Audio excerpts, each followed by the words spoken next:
Pieta House provides crisis intervention for people who are engaging in self-harm as a coping strategy, for people who may be struggling with suicide ideation or have made a suicide attempt.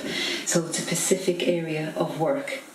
And anybody can make access to Pieta House. All it involves is picking up the telephone, and we get referrals from, it might be self-referral if a client is over 18, it might be mum and dad. If a client is under 18, we would get referral maybe from the A&E team, if somebody presented in there. Very often we get a lot of referrals from school counsellors, we get referrals from social workers, so it's right across the board. So it's just about picking up the phone and making contact.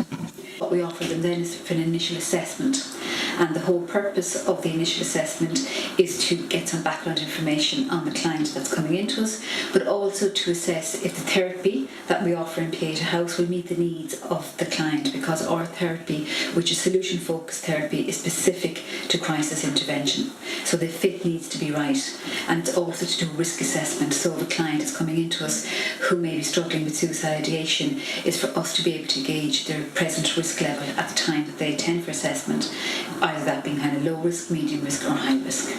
What we encourage is for the first 3 weeks that a client will meet with their therapist a minimum of twice a week, so that we can get that connection going, because very often clients come into Pieta House, particularly young people, and they may have experienced just meeting different people, or seeing that person maybe once a month or every 6 weeks.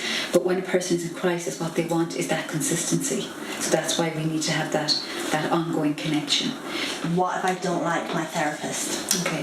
Very often it can be quite normal, okay, especially for young children or even adolescents, that connection doesn't take place in the first or second session.